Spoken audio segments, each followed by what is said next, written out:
Hello, hello, my magical friends. Welcome to another Witchful Ways podcast episode. I am Annika with Witchful Ways. So let's talk this week in this episode about spirit guides.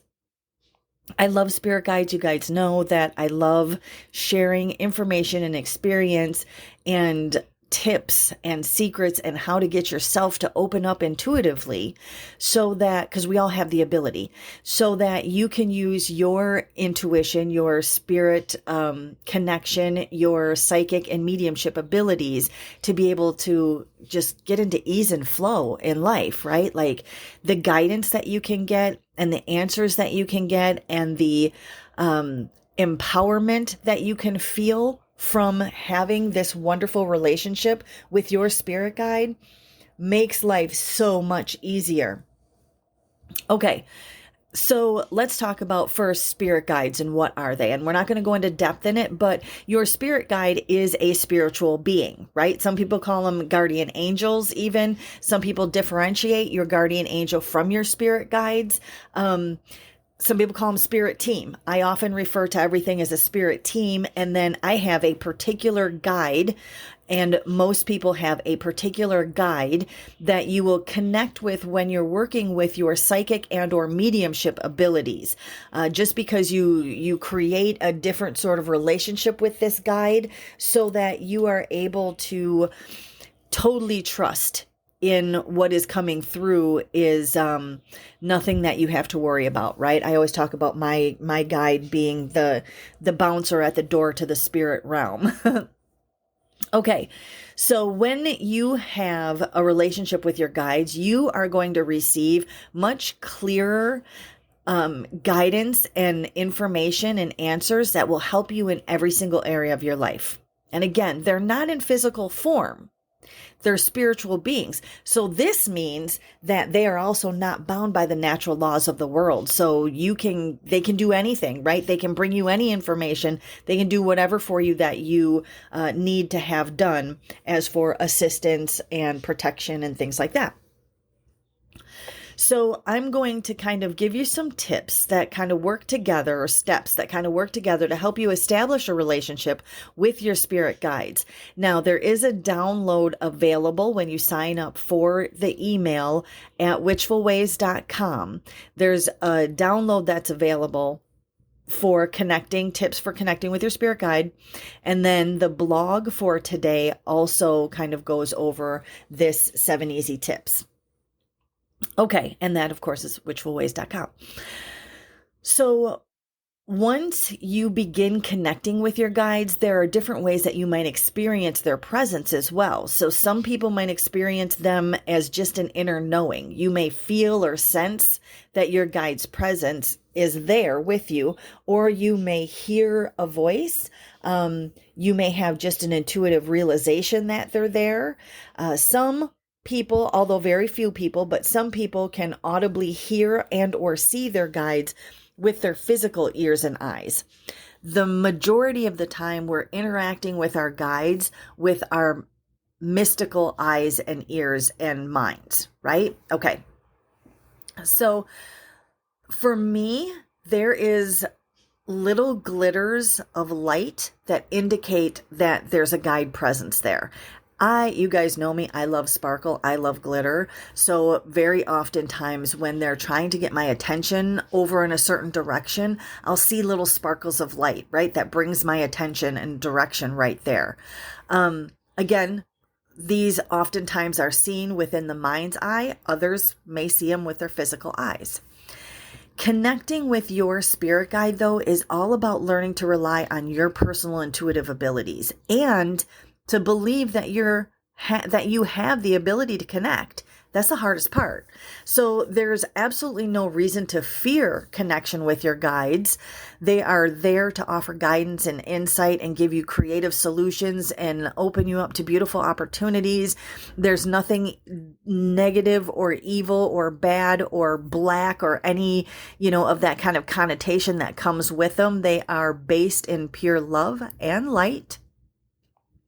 And they are there, again, because you have made a contract basically, or a pact with them before you began this lifetime in this physical realm, to say, this is what I want to, this is like my path. This is kind of where I'm going to be going.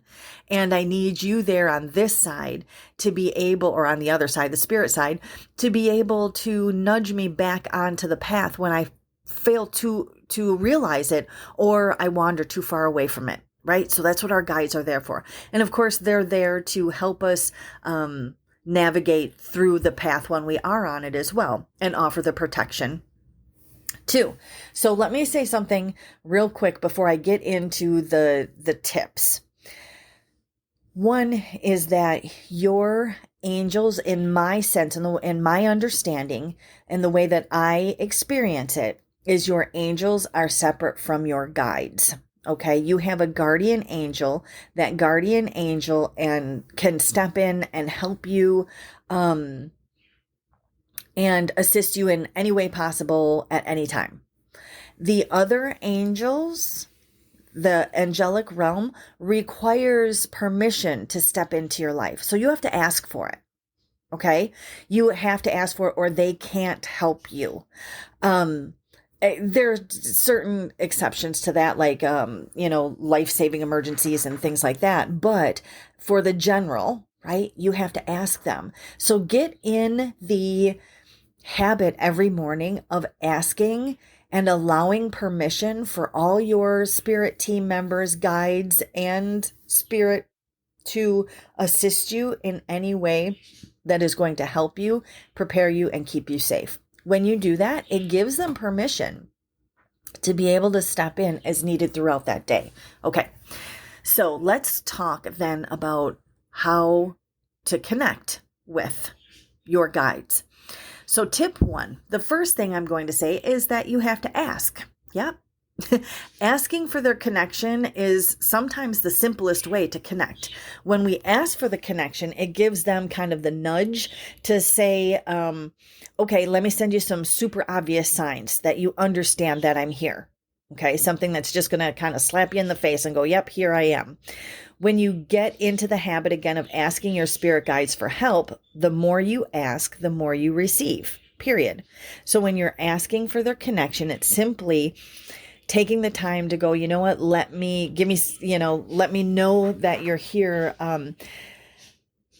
Let me understand that you're here. Let me receive any messages that you send to me. It's simply just asking. That's the first step. And people sometimes forget that that's actually kind of something that you can be doing.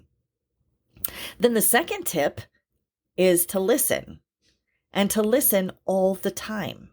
Right? It seems like another easy one, but sometimes we forget it. So this one takes a little bit more finesse, but so you have to be open to the messages that come through to you in any way possible. That may be a thought that you have, that may be a feeling that you have, but it could also be something as simple as a billboard that you drive by, that your attention is brought to, lyrics in a song that you hear in the background, a saying on a t-shirt of somebody that passes you, a word on a license plate, or a number sequence on a license plate in front of you, right? So no matter what it is that's coming through, you have to realize that your gut is going to tell you when the message is coming through. And eventually you're going to get into a point where you listen to your gut feelings and go, yep, that's a message, right? You don't let your logical mind interfere with your magical one. And that's half of the battle. So that's why listening can be a little bit more like, okay, I'm listening and I'm opening all the time. And then people go, well, how do I know that is my intuition? How do I know that it's my guide talking to me and not just me talking to myself, right? And that's kind of a whole nother aspect of it.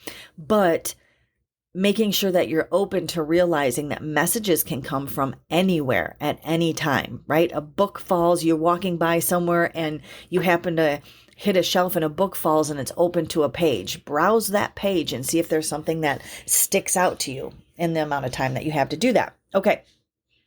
Tip number 3 is let them write with you. Sounds crazy, right? But it's And for my woo-wooers, you're like, yep, I get this, but this is a profound exercise. You simply are going to allow yourself to become quiet, whatever that means to you. If that means going through a meditation, if that means grabbing a cup of tea and sitting next to the window, looking outside, lighting a candle, whatever that is, you're going to get quiet. And then you're going to ask your guides to write to and through you. Then you're going to pick up your pen and your paper and you're going to let it flow. You're going to write whatever words come. And you may not even be realizing that you've got words coming. If you just start writing, the letters will start flowing.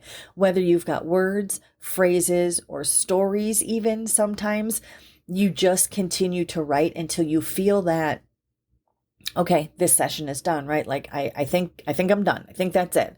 That is when you go back and read what you wrote. Don't try and write and read and understand it all at the same time. Okay. You write everything, you get that out. It's called automatic writing, right? So you write that, you get it out, and then you go back after you're done and review what is said. When I do that, stick those papers away or use one notebook continuously, like a spiral notebook. Because you'd be surprised at if you go back a week later, or, I got a little bit of downtime, let me just page through this and go through a month later, 2 months later, and go, oh my gosh, this makes absolute sense now, even though it made no sense at the time, right? That gives us, and then you go, hindsight's always 20/20, right? And then you go, well, these other things happened around this same time as well. And if I look at it now, it all points to X, but you didn't see it at the time. That teaches you how you receive your messages and what to look for. Okay. Tip number 4, ask for a sign. This is asking for their connection, like step number 1 or tip number 1, just a little step further. And here is when you have a specific need for guidance where you ask for a sign of maybe a choice or something that you need to make, a decision that you need to make. So this is kind of like that. Just give me a sign if I'm supposed to, take this job or, whatever it is in that moment in life. And we all have those times where we go, oh my gosh, I just need a sign to show me that I'm on the right path. This is what I should be doing. So that's tip number 4. Tip number 5 is trusting them. So there's some place in your lifetime where somebody told you something over and over and over and over again that you should have or shouldn't be doing something. And you didn't heed that advice, right? You make it a lot harder on yourself if you just trust their guidance is in alignment with your highest good and that they're trying to make things easier for you. So basically you have to trust in the messages that you're getting from them. Okay. You can't overthink it with your analytical, logical mind. You have to allow your magical mind to be able to process what's coming through. Number 6. Bring your inner kindergartner out to play. Everybody that has ever come into contact with me talking about connecting to spirit guides or past family members or anything like that, I tell you to bring your kindergartner back out. Bring yourself back down to a kindergarten state. This is where you're going to be playing with your imaginary friend. This is not imaginary, but in your logical mind, you're going to be playing with an imaginary friend. So you're going to interact with and talk to and have conversations with, even if you feel that it's only in your own mind, with your guide all the time. And then there's going to be one moment, something's going to happen where you feel a response to what you're asking for or thinking about or dealing with or whatever. And you feel that and you 100% understand and know that that just came from your guide, that you got a response to what you asked for. And you're going to get freaked out a little bit and you're going to get goosebumps and you're going to go, oh my gosh, I can't believe, I don't think that just happened. I'm not sure. But once that happens, that will never not happen for you again. Kind of like when you learn to ride a bike, right? You struggle and then you do it the first time. And then it seems like all of a sudden you've always known how to do it. And you always know how to do it in the future as well. You could not ride a bike for 30 years and then get back on a bike and it's only going to take you, 1 or 2 pedals down the road to be able to get that balance and know exactly, your body knows exactly what it's supposed to do. So that's the same thing. Okay. So when you think about the innocence that children have in playing with their imaginary friends and doing these things that we kind of go, they shouldn't be able to do that. That's because they don't know that they shouldn't be able to do that or that they can't do that. because they're open to absolutely everything. So we have to bring ourselves back to our kindergarten state and allow ourselves to be open to the possibility of absolutely anything. And then the last one that I want to talk about, because I'm a little over 15 minutes, the last thing I want to talk about is trusting yourself. And that, again, is the hardest one of all, it seems. That's where you have to step into the realm of belief of your ability to connect. And yep, it's going to be the hardest part for some of us. So this is my exercise that I give, is to take 5 minutes out of your day. You got a 5-minute belief time frame, right? So you're going to take 5 minutes out of your day, get into a comfy spot, get into, whatever feels comfortable for you, set a timer if you have to, have a clock nearby, whatever, or go for as long as you want. But I like to say, take 5 minutes. The only thing that you're going to do before you start your 5 minutes is to tell yourself and your guides that you are open to all messages that come through during this time and that they are 100% truth. Then you start your timer or look at the clock or whatever it is. And in that period of 5 minutes, you are open to everything and you are believing everything that comes through. It's 5 minutes of belief time. And if you continue to do that, whatever you see, whatever you feel, whatever you hear in that time is 100% believed that it's from your intuitive connection to your guides. Once you start doing that as a practice, you're going to notice that the settling in time gets easier, first off, and that your brain starts to switch even out of that 5 minutes from questioning things to trusting your intuition. It's bringing yourself from back into, a faith, a believing thought process. Like you can trust what's coming through. Okay. So that is my 7 tips to help you connect with your spirit guides. I absolutely love to help people open up so that they can create and maintain your intuitive flow with and to spirit and from source. So that's why I took the time to go over these things. That's why I took the time to have the conversation with the person that sparred this, the blog and podcast for this week. And that is why I took the time to create my Discover Your Intuition course. So it brings simple, easy, understandable information to you, along with actionable ways for you to develop your own skills, right? I can tell you how I did it, but that doesn't work for you because you're not me. So that's why I like to teach you how to do it in the best way that supports you and your thought process and personality. So if you're interested in that Discover Your Intuition course, be sure that you check that out on the website as well, which is witchfulways.com. Thanks for joining me for another podcast episode. Have a wonderfully magical rest of your week.